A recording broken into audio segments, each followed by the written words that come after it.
Hace unos días una segunda pareja denunciaba un error en la fecundación asistida en el Hospital Puerta del Mar de Cádiz. Hace poco más de una semana se conocía la investigación abierta de la Consejería de Salud andaluza tras la primera denuncia.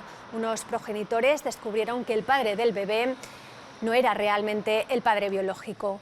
Todavía no se sabe si los dos casos tienen relación. La investigación tiene que resolver si es un fallo humano o de protocolo.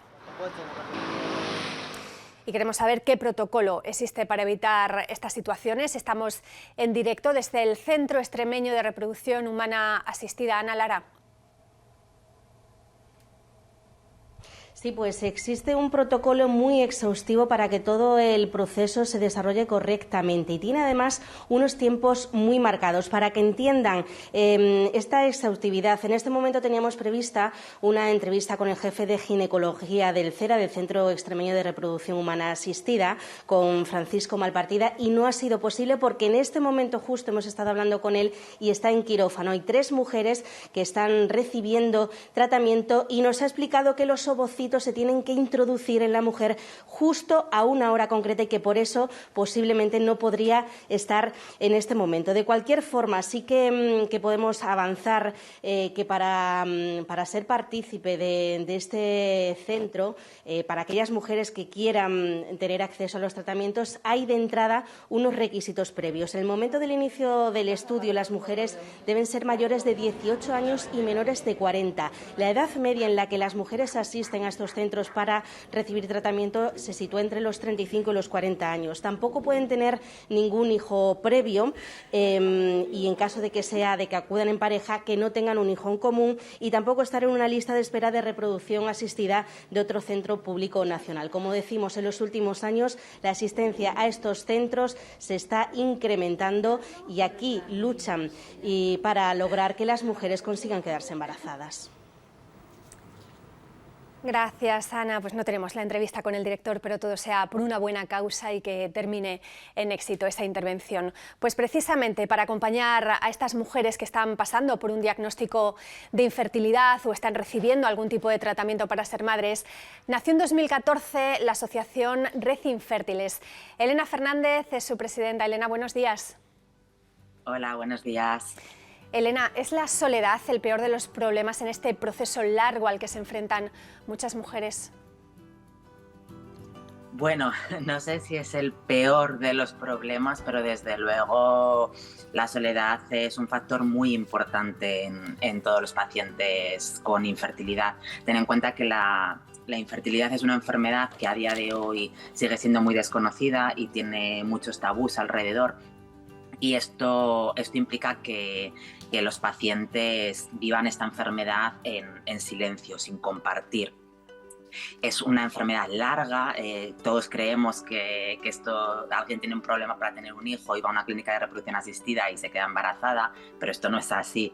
Es una enfermedad larga en el tiempo, podemos estar hablando de muchos años, de 3, 4, 5, 6 años. Yo misma tardé 4 años y me siento una afortunada. Y claro, es un camino emocionalmente muy difícil. Y vivir esto en silencio, sin poder compartir con tu entorno, se hace muy pesado, muy, muy pesado. Es importante compartirlo, como dices, Elena, y esta asociación nació cuando 3 mujeres que se encontraban en ese camino se cruzaron en Internet. ¿Qué supuso para ti conocer a las que ahora son tus compañeras en Red Infértiles? Bueno, para mí fue esto que acabo de decir, ¿no? Un soplo de aire fresco, un volver a respirar, poder encontrar personas que estaban viviendo y sintiendo lo mismo que estaba viviendo y sintiendo yo, ¿no? Las leía en internet y decía, jolines, es que esto que están contando puede ser mi historia, ¿no? Emocional, mi camino emocional. Para mí fue un antes y un después, desde luego. Sois más ya de 2.700 las asociadas a día de hoy, cada una con su historia, con sus vivencias. ¿Qué tienen en común todas ellas? Bueno, pues efectivamente cada historia es muy diferente porque la infertilidad es una enfermedad multifactorial con con una suma de muchos diagnósticos que además se van encontrando a lo largo del tiempo, pero si algo tenemos en común es el camino, es lo que te comentaba antes, es un camino muy largo, lleno de... Nosotras coincidimos en hablar de montaña rusa emocional, de muchos subes y bajas, de mucho miedo, de mucha frustración, de mucha incertidumbre, de no saber qué va a pasar, de muchos negativos, de confianza, de creer que el tratamiento va a funcionar y luego un negativo porque no ha funcionado, o de un positivo porque te has quedado embarazada pero después lo pierdes, tienes una pérdida gestacional. Entonces son caminos muy diferentes pero a la vez muy, muy similares. Pues muchas gracias, Elena Fernández, por atendernos. Gracias y buenos días. Gracias. Buenos días, muchas gracias.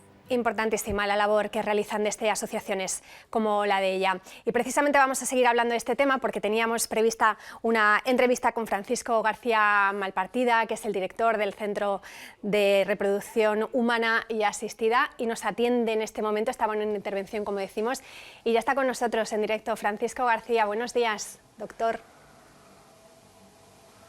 Hola, buenos días. Doctor, ¿cuál es el protocolo que se sigue en el centro de reproducción?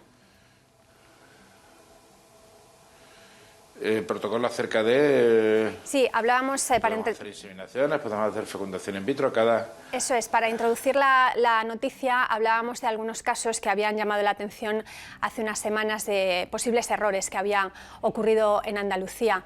Aquí, ¿cuál es el protocolo que se sigue para que no haya ningún problema en la trazabilidad? Se hace siempre una doble o una triple identificación del paciente, pero hay, es decir, cuando el paciente, exactamente igual que en un quirófano en el que de cirugía cardíaca, es decir, hay que identificar al paciente para no quitar la válvula equivocada o no operarle de la pierna o de la hernia contraria, ¿no? Solamente puede haber una historia clínica dentro del quirófano, es decir, y antes de dormir, que el paciente se duerma, la paciente se duerma, se le interroga varias veces acerca de si procede o no su nombre y dirección completa. El único fallo, únicamente, siempre que hay el factor humano puede haber un fallo, ¿no? Controladores aéreos, explosión de Challenger con unos resultados catastróficamente. Hay una parte del protocolo de identificación de los pacientes, ya sea una inseminación, ya sea una fecundación in vitro, que es la sala de extracción de muestras. El paciente está solo, puede dar un cambiazo y poner otro semen. Esa es una parte que la identificación y la intimidad del paciente impide que podamos llegar más lejos. Recientemente han aparecido otros sistemas digitales de identificación de ovocitos para hacer las transferencias con códigos de barra, etcétera, etcétera. O sea, en la seguridad, digamos que es muy exhaustiva, pero siempre cabe la posibilidad del error humano. ¿Cuántas mujeres pasan cada año por el centro extremeño, Sí. doctor? ¿Y cuál es el porcentaje de éxito entre esas mujeres que se someten al tratamiento? Bien, es que aquí vienen pacientes de toda Extremadura para hacerse inseminaciones con semen de donante. En estos casos la tasa de éxito es altísima, por ejemplo, parejas homosexuales o mujeres solas, ronda el 20%, que es la fertilidad natural de la mujer. Y luego están los pacientes que vienen a hacerse procesos de fecundación in vitro, que obviamente dependen de muchos factores, la edad, la patología previa, pero estaría en torno al 30 o 35%. El 30 o el 35%. En España, doctor, cada vez se tienen menos hijos, la fecundidad se ha desplomado hasta posicionarse como una de las más bajas del mundo. ¿Qué hay detrás de todos estos datos? ¿Cuál podría ser la causa? Mira, estoy codirigiendo una tesis doctoral sobre los cambios en el perfil de la demanda de tratamientos de reproducción. Te voy a adelantar un dato que tenemos ya, que es que desde que abrimos hasta hoy la edad de la demandante de atención sanitaria para trastornos de reproducción se ha incrementado en 2 años. Aproximadamente un tercio más que la edad de la maternidad en España. Doctor, y además de esos datos nos gustaría también comentarle el tema que sucedía la semana pasada de la polémica por la maternidad subrogada, la gestación subrogada. Aquí en España no es legal, pero ¿qué supone este proceso para las madres gestantes que se someten a esta gestación? Vamos a ver, el número de maternidad, es que la maternidad subrogada es un tema. ¿Estás a favor o en contra? Depende de la maternidad subrogada. Es decir, el caso que nos ha traído la polémica de Ana Obregón, yo estoy totalmente en contra de ese tipo de maternidad subrogada, pero estoy totalmente a favor de la maternidad subrogada regulada, como ocurre en Portugal, sin contraprestación económica alguna. Es decir, yo no veo dónde está el delito de que una hermana le preste su útero a su hermano que es homosexual. No lo entiendo. O sea, creo que es perfectamente asumible. Si prohibimos eso, ¿por qué no vamos a prohibir la donación de bocitos o el método ropa entre una pareja homosexual? No, yo estoy a favor de la maternidad subrogada, solo que regulada. Es decir, lo que conocemos de Ucrania o de Estados Unidos me parece una auténtica aberración. Doctor Francisco García Malpartida, muchas gracias por habernos atendido, también por darnos su opinión, jefe del Servicio de Ginecología del Centro Extremeño de Producción Humana y Asistida. Muchas gracias y buenos días. Buenos días.